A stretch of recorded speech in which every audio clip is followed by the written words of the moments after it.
This is how we do it.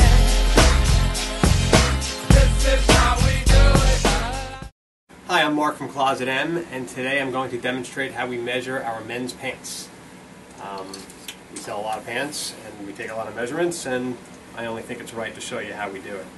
So, the waist is marked. These have a marked size of 34 by 34. And not all pants are going to have a length marked size, but you shouldn't really pay too much attention to the marked size. The measurements are what really count. So, let's see what these measure. I'm just going to hold the waist straight across. Eric, please zoom in.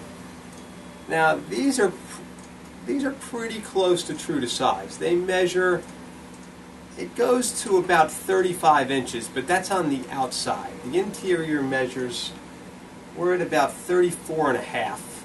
So we're going to put 34 and a half. We have a lot of pants that are marked a size 34. They measure 35, 36, sometimes they can measure up to 38. Sometimes they'll measure a 33. So it's important to look at the actual waist measurement. And in addition to that, you also want to look at the rise of the pants, because depending on the length of the rise, it's going to determine where the pants sit on your hips. Pants with a longer rise are going to come up higher, and with a lower rise they're going to sit down lower. And if they have a lower rise, you're going to want the waist measurement to be slightly larger than the marked size. So the best thing to do really is to measure a few of your own pants that fit you well and compare the measurements to the measurements you see on our site or someone else's. So we've got this waist measurement. We're not going to pull it real tight to stretch it. We're going to hold it straight across the tape measure and get it. We don't want to stretch it out, and we don't want to under stretch it. So we just want to hold it consistent to the way we think it's going to be held around your waist.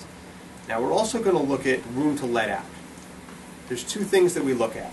We zoom in on this also. You have this fabric that's over here, but what's really getting let out is what's up here in the waistband. So we're also going to see here.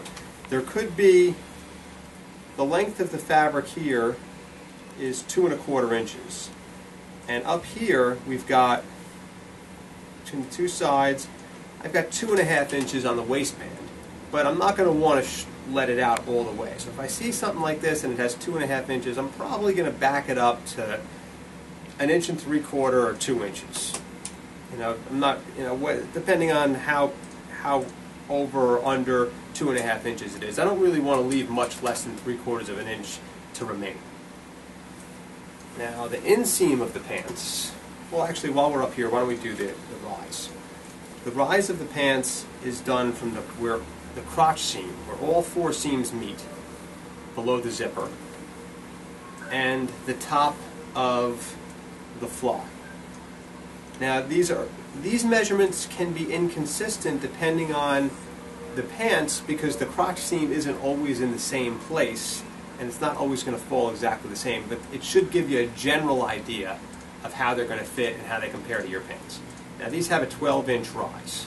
So generally pants, that's a normal rise. A lower rise, normally we're going to see plain front pants without pleats, or made in today's market, are going to have a lower rise. And you might see the rise measure anywhere between 9 and 11 inches depending on the size of the pants. The smaller the size, the shorter the measurement. As they go up in sizes, well, the rise needs to get larger. So that's how this measurement is taken. Okay, now let's go to the inseam, and we're going to use that same seam that we used for the rise to start our inseam measurement, but on the outside.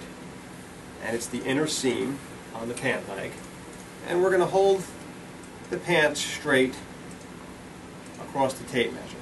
Now, zoom in on that. As you can see, that's 29 1/2 inches. Much different than the 34 inches that the inseam was marked. So obviously the guy had them shortened. And we're also going to look at the cuff. The cuff is 1 1/2 inches.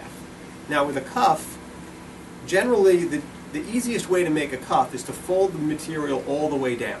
So if you've got 1 1/2 inch cuff and you want to lengthen the pants, you've really got 3 inches of fabric here, plus whatever it is that's tucked underneath. You have a hem. In this case, the hem is folded in one time. So I'm going to measure the hem I'm getting 1.3 inches, but the hem is a little bit, it was cut with one of those zigzag scissors. I'm not sure what it's called. And in some places the measurement dips below 1.3 inches. So I'm going to back up my measurement to 1 inch on the hem. So generally, if we say that there's 1 inch of a hem, the hem measures 1 inch, there's going to be a little bit more fabric than what we say, because we never want to exaggerate a measurement. Now sometimes the hem can be folded in the one time and then folded under again. And in that case, we're going to feel how much material is there, and we're going to add to the measurement.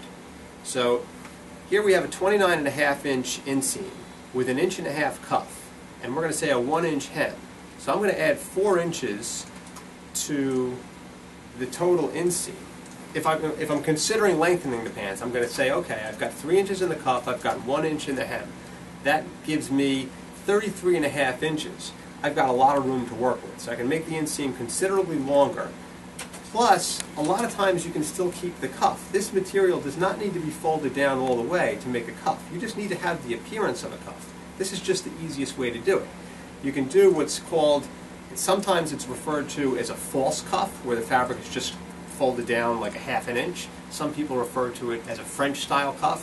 Whatever it is, it gives you the appearance, it gives you the same effect with less fabric. And you can do that. I'd love to say a lot of our customers do that. I have no idea what they do with their pants once they get them. Had to take a quick break. Okay, the last measurement I want to take is the outseam. For the outseam, I'm going to go from the top of the waistband along the outer seam of the pants, that goes down right over here, and I'm going to go to the bottom here. And for some people, this is the best measurement for the length of the pants, because if you're like me, no matter what the rise is like, the pants are always going to sit on the same place as your hips. And all you really care about is how far down the leg goes.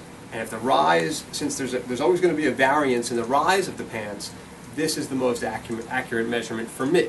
For some people, when the rise changes, they're shaped a little bit differently, where the pants sit is going to change. But for some people it doesn't, and they should really look at the outseam measurement. I hope this was helpful.